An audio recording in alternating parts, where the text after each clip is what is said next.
LKC, ketemu lagi bersama Kak Tania di sini. Kakak harap adik-adik semua dalam keadaan baik ya. Minggu ini Kak Tania yang akan menemani kalian beribadah bersama-sama. Sebelum itu, mari kita berdoa dulu yuk. Tuhan, terima kasih atas berkat-Mu sepanjang minggu ini. Tuhan, kami berdoa supaya online service kami berjalan dengan lancar.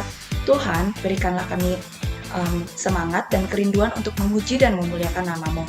Terima kasih Tuhan, di dalam nama Tuhan Yesus kami berdoa dan mengucap syukur. Amin. Sekarang tiba saatnya kita akan memuji Tuhan bersama-sama.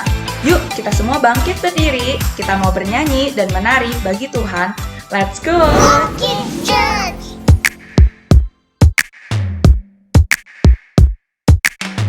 I don't look like my friends, we all are different. God made us special and unique. Yeah, we come from different places, we all have different faces. There's no one in the world like me. Just like a rainbow, we are so beautiful. We are not the same, we are not the same. We are all wonderfully, wonderfully made. We are not the same, we are not the same. We are all wonderfully, wonderfully made. We are not the same, we are not the same. We are all wonderfully, wonderfully made. We are not the same, we are not the same. We are all wonderfully, wonderfully made by you. And check out this hair on my head. God said each one He counted. I think that means He cares a lot. A lot, lot.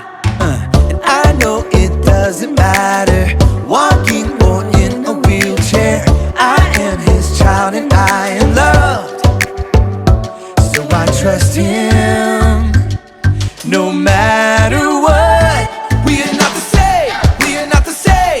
We are all wonderfully, wonderfully made. We are not the same, we are not the same. We are all wonderfully, wonderfully made. We are not the same, we are not the same. We are all wonderfully, wonderfully made.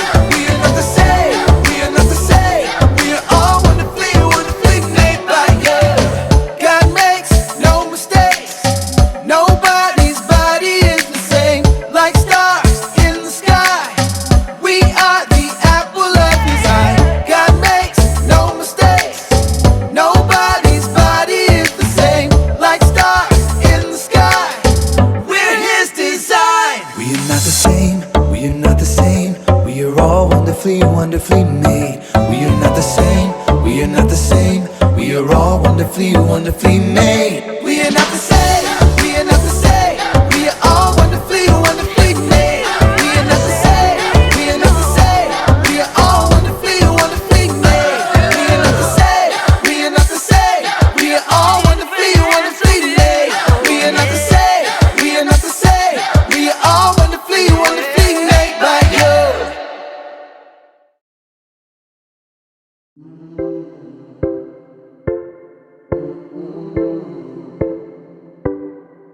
Tap my head, stomp my feet, because I love the way that God made me. I move my head and shake my knees, because I love the way that God made me. Wake up in the morning and I wiggle my toes, wiggle my toes. Oh, I stretch out my arms and I'm scratching my nose, scratching my nose. Oh, so I clap my hands, stomp my feet, because I love the way that God made me. I move my head and shake my knees, because I love the way that God made me. Hey. I love the way that God made me. Oh, I love the way that God made me. Oh, I love the way that God made me. Oh, I love the way, I love the way. Made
Sekarang saatnya kita menyiapkan telinga dan hati kita untuk mendengar dan belajar firman Tuhan.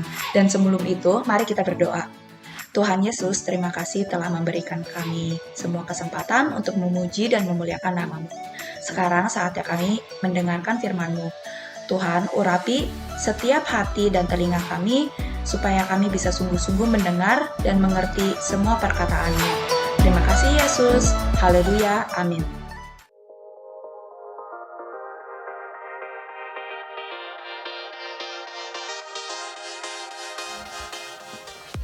Hi there, I'm Jacob. All month long, we've been talking about love. Love is showing others how much they matter to you. But how do you show others how much they matter to you? That, my friends, is a mystery. That sounded scary. But mysteries don't have to be scary. Some of my favorite books are mysteries. They can get really tense and stressful, but there's always that moment in the end when the detective solves the case. You will find the guilty party hiding out in the school. What school, you might ask? Elementary, my dear Watson. I searched all over the neighborhood, Mrs. Jenkins, but I couldn't find your missing parakeet. My bet is he's been in his cage all along, or my name isn't Wikipedia Jones. The item used to chase Madame Lafarge away was none other than the spatula. All that's fine for a book, but it's a little different when you have a mystery in real life. In today's story, we'll hear about Abraham and Sarah and how God told them to leave home. Where would they go? Well, that, my friends, would be a little mystery. Ooh. Too close. Okay. All right. I'll see you guys in a few. The Bible. It's 66 books of history, stories, letters, and poetry that fit together to form God's one big story. The epic adventure of how He created us and loves us so much that He made a way to rescue us. As we travel through the Bible, from Genesis to Revelation, we discover people who met God and found their lives changed forever.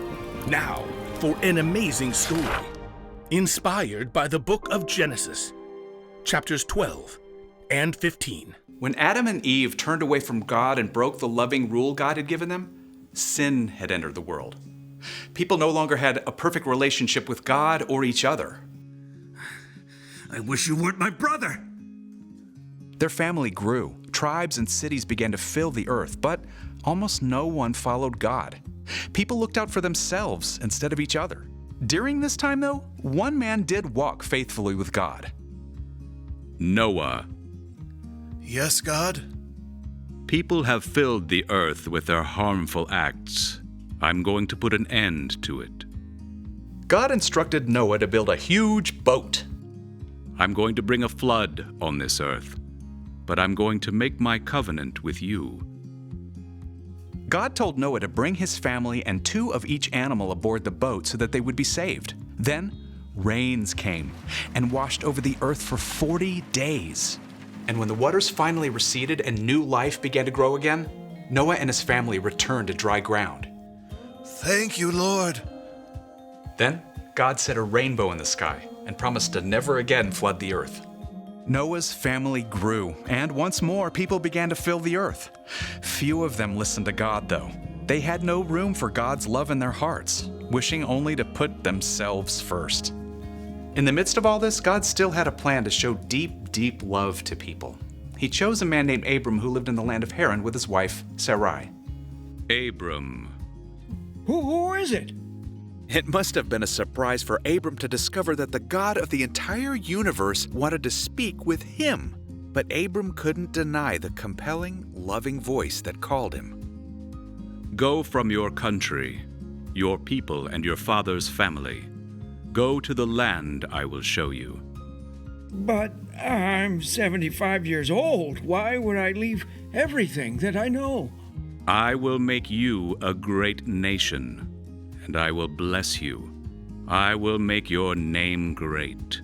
You will be a blessing to others. All nations on earth will be blessed because of you. God wanted to tell a story through Abram's family so that people across all time could see God's love for them. But Abram must have been filled with questions. Sarai and I don't have children yet. We're old. How can we have a large family? What will we do in the new land? How will we live there? God gave no answers, except for God's presence, full of peace and love.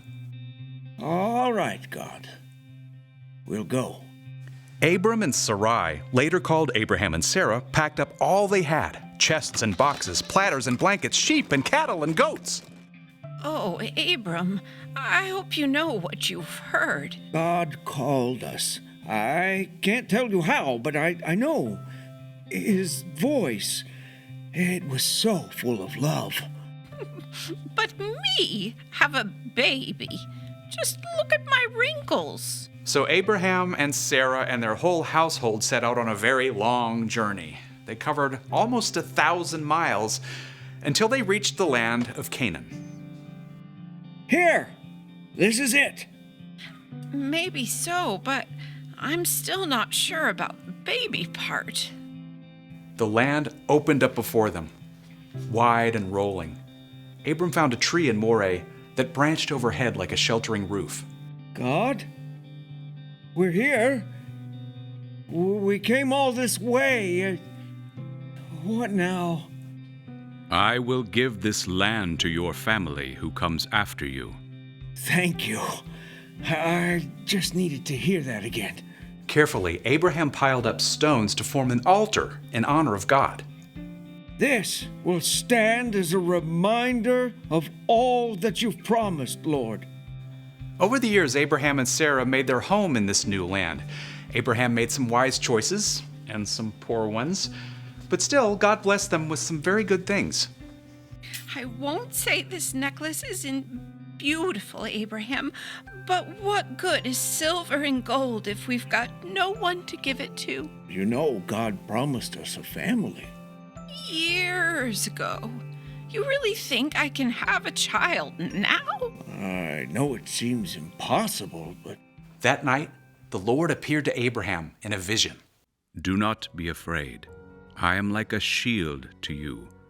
I am your very great reward.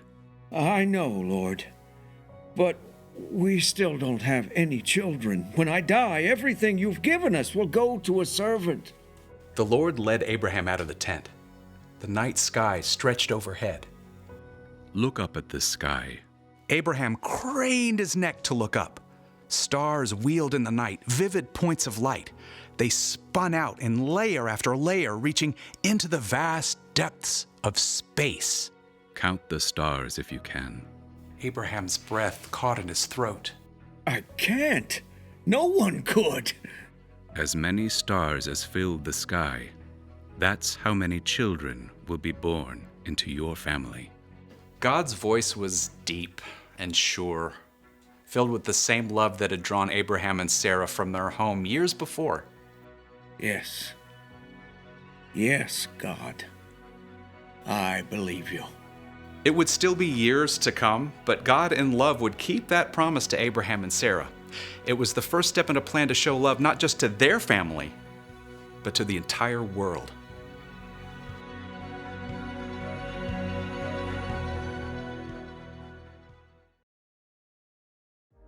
Abraham's life was full of mysteries, but he didn't let that bother him. God told Abraham to leave home, and Abraham went, even though he didn't know what God had in store. God promised Abraham the whole world would be blessed because of his family, and Abraham trusted God even though he didn't know for sure if the promise would come true. For us living today, God's promise to Abraham is no mystery.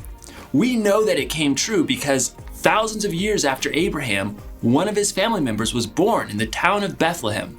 Jesus. God always had a plan to show love to the world by sending Jesus. You know what that means?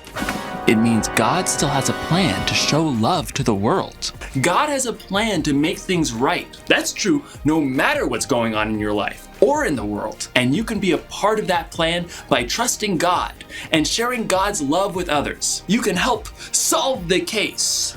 If you suspect a person needs something, offer to help them. When a neighbor's in need, you can get to work. If someone is in danger, speak up and be on their side. The one thing to remember today is this: God has a plan to show love to the world. It's no mystery.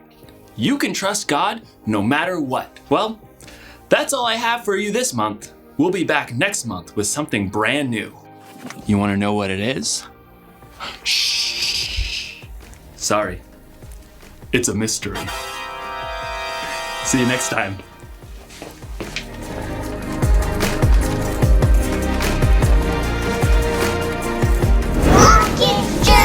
Nah adik-adik, minggu ini Tuhan mau kita belajar bahwa God has a plan to show love to the world. Ada seseorang bernama Abram, tetapi kemudian disebut Abraham. Kita akan menemukan cerita Abram saat kita melihat di Kejadian 12 ayat 1-9 dan 15 ayat 1-6. Tuhan berjanji kepada Abram bahwa keturunannya akan menjadi bangsa yang besar, yang akan menunjukkan kasih kepada dunia. Tuhan menyuruh Abram dan keluarga untuk berkemas, untuk pindah. Tetapi Abram tidak begitu yakin bagaimana keadaannya nanti. Walaupun begitu, dia tetap mengikuti Tuhan dan percaya bahwa Tuhan akan menyediakan apa yang Abram dan keluarganya butuhkan. Tuhan memiliki rencana besar untuk memberkati dunia melalui keluarga Abram. Rencana itu menjadi kenyataan ketika Tuhan mengutus Yesus, anaknya yang tunggal, dan juga salah satu keturunannya, Abram. Tuhan memberkati seluruh dunia melalui Yesus, dan tidak peduli apa yang kita alami. Kita dapat mengetahui dengan pasti bahwa Tuhan selalu memiliki rencana yang baik dan untuk menunjukkan kasih kepada dunia. Nah adik-adik, ibadah kita minggu ini telah selesai. Yuk mari kita berdoa. Terima kasih Bapak, ibadah hari ini telah selesai. Tuhan, buatlah kita seperti Abram, selalu mengikuti Engkau dan selalu percaya bahwa rencana-Mu lah yang terbaik untuk kita. Tuhan, berikanlah kami damai sejahtera dan sukacita daripada-Mu. Tuhan, berikanlah kami keselamatan dan kesehatan untuk minggu ini dan minggu-minggu depannya. Terima kasih ya Tuhan. Di dalam nama Tuhan Yesus, kami berdoa dan mengucap syukur. Haleluya, amin. Nah adik-adik, ibadah minggu ini telah selesai. Sampai jumpa minggu depan ya. God bless you all. Bye.